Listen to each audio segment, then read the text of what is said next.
What's up, Porsche fanatics? Will here with Renthusiast, and I'd like to welcome you back to another Porsche 911 owner interview. This one is particularly exciting to me because it's one that is about the hot car right now, the Porsche 964. If you've been keeping an eye on Porsche 964 values lately, you will see that they are going sky high. And in this owner interview, Darryl, the guy who owns this car, he'll share with you that he actually bought this 964 18 or so years ago. So he bought this car before it was cool, so I imagine he's pretty happy with how the car is appreciated. So Darryl has a lot of passion for the car. I loved being around it, and I think you'll enjoy learning about it. Before I jump into that, I'd like to invite you to subscribe to the channel. I do videos like this weekly, so I do Porsche 911 owner interviews. I do Porsche 911 ownership experience about my 86 coupe here and my 993. By the way, I've been doing a project on the 993. I'll be revealing that soon. And I also cover Porsche culture. So if that's for you, be sure to subscribe. Let's jump into the interview. Okay, here we are. Gentleman by the name of Darryl, who has come to me via Instagram to be interviewed about his 964, the car that everyone wants right now. And so Darryl's going to tell us a little bit about this car, the backstory on how he got it. He bought this car 18 years ago, 19 years ago. So let's just say he is in this thing very nicely, financially speaking, I would imagine. So that's the setup. Darryl, talk to us about this car, man. Yep, I'm Darryl Caney. I'm from Rock Hill. This is my 92 964. Again, Will said I bought it 19 years ago out of Cincinnati, Ohio. Had about 59,000 miles on it when I purchased it. I was the second owner. A little story about getting there to get the car and a little background about me. You'll see in another video, my best friend John Maddox is here with me. We've been friends for about 40 years. And I had always been raised up around cars, specifically MGs. My dad had a whole bunch of MGs, MGTD, MGB. So British cars were in my life. They were basically how I started with cars. So my first car was actually a 1980 Triumph TR7 convertible in pageant blue, which would be Smurf blue to us. It was a pretty cool car, and when it ran, so I learned a lot about cars back then. I did the alternator on it, a bunch of repairs on it. So I was raised on British cars. So after I went through the British car phase, I had a 240SX, so I went through the Japanese car phase. Those are cool cars. They're reliable cars, but they don't have much soul. Again, I'm probably getting a lot of hate for that. I hear I'm sorry. you. When I was in high school, man, those were hot. Yeah, they were. They were fun cars. And then I had kids, and then my kids were young, and I decided I was going to be safe and get a Jeep Grand Cherokee. So got a Jeep Grand Cherokee, did all the proper things I was supposed to as a father, and my kids never rode in my car. So I was like, what am I doing? Why don't I just get the car I've always dreamed of? So as a kid, I had the posters on the wall, Farrah Fawcett, Heather Locklear, Bruce Lee, and the 911. So I always wanted the 911. So talked my buddy John into coming out and trying to find one for me. I wanted a late 80s 911. That's what I wanted. My wife, on the other hand, vetoed that because I was going to be a daily driver and I had to have an airbag. So basically, by default, at the time, this was the car to get. It was affordable. No one loved them back then. And the only one I could find, because they're still pretty rare, the only one I could find that I wanted. I wanted a hardtop, had to be C2. Red was fine. So I found this one, right price. So my buddy John and I went up to Cincinnati, and at the time I was poor. So I had to find a good package to go up there on in terms of a travel package. So we just happened to go on Travelocity, and we both went up to Cincinnati on the Sex and the City tour package. So hotel included and all that. So we flew up there, met with the folks and got this car and drove it back. And I promised John he could drive.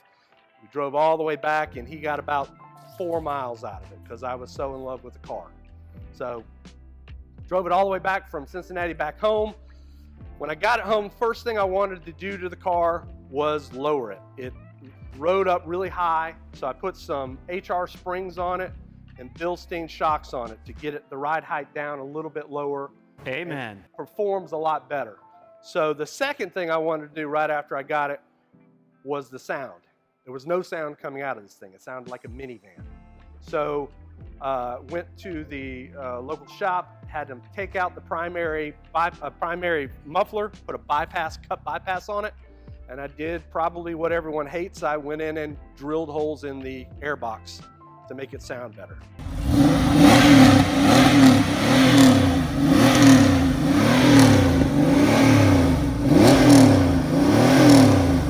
So it's got a primary bypass, it's got a drilled airbox, and that's it from the exhaust perspective. Then I put some cross-drilled rotors on it, and I wanted to put a little more performance on it. I was already going to have to do a clutch on the car.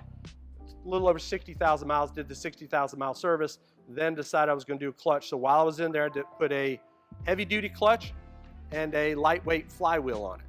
So right after I got the lightweight flywheel, anyone that's put one of those on their cars knows revs up fast, it also comes down fast. And so the car would stall. So I ended up putting a Rennsport chip in it to stop that from happening. So it's got a Rennsport chip, it's got the lightweight flywheel on it, and other than that, I put a short shift kit on it. I put some RS engine mounts on it, just to stiffen up the engine a little bit. And then in terms of inside the car, I left it stock.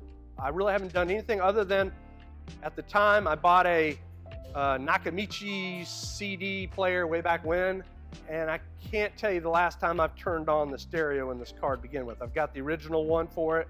I like to listen to the car itself. So you just listen to the exhaust. I listen to the exhaust. I love that. Hey, in the comments, guys, tell us, is that you? Are you stereo or are you just exhaust? And the other thing about this car that I just got tired of fixing was the front end, that familiar frown. Yeah, let me get over here and get some of that. That familiar frown, when I back out of my driveway, I hit that every time. I fixed it twice. It's staying as is. This is a driver car. I'm not trying to I don't even have a garage. It sits in my driveway under a cover. So this is how it is. It has been resprayed.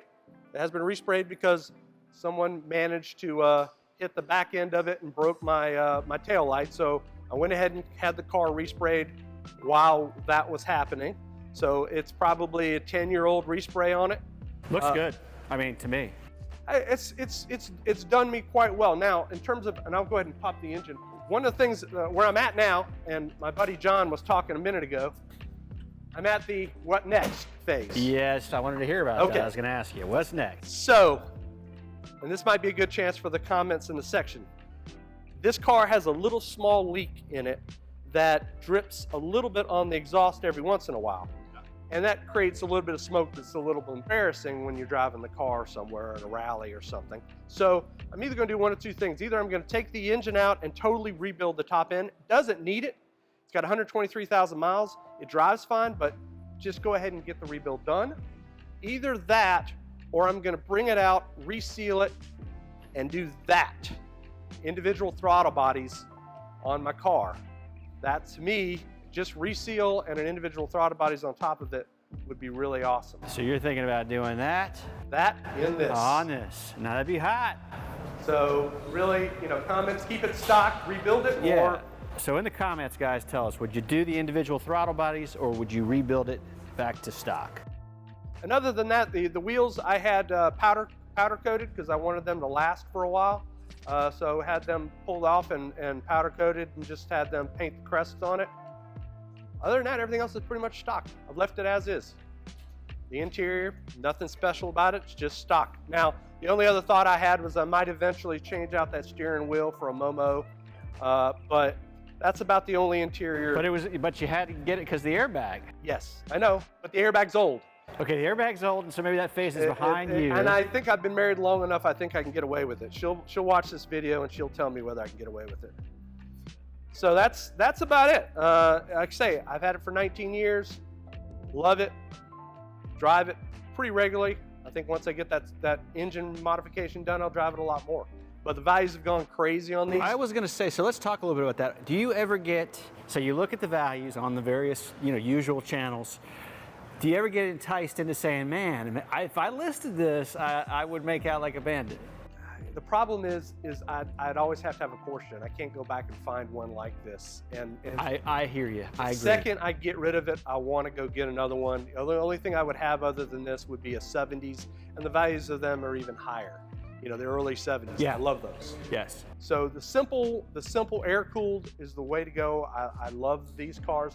I've been tempted for the 997 as a fun car, and maybe even a daily driver. Been tempted, but I think in the back of my mind, and my wife tells me this all the time, I will regret it if I do it. In my humble opinion, I think I mean, look, if you can pick one up and have it in addition to this, that's one thing, but I mean, this is a keeper.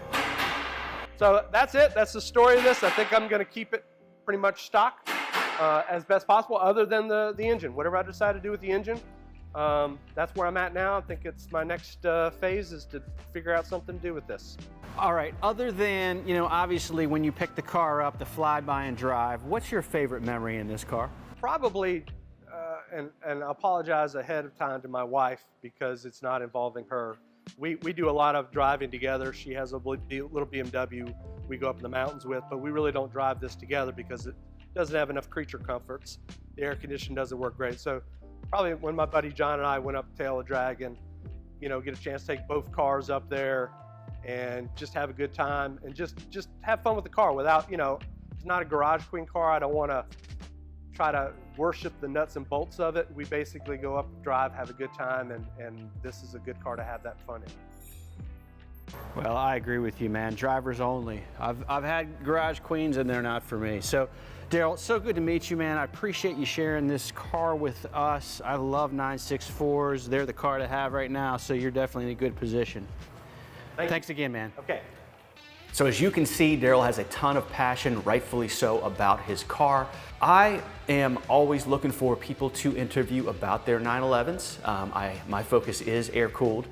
So if you have an air-cooled Porsche and you are interested in being interviewed and you are located somewhere around the state of North Carolina, would love to hear from you. I can be reached on Instagram at RennThusiastTV. You can email me at therenthusiast@gmail.com.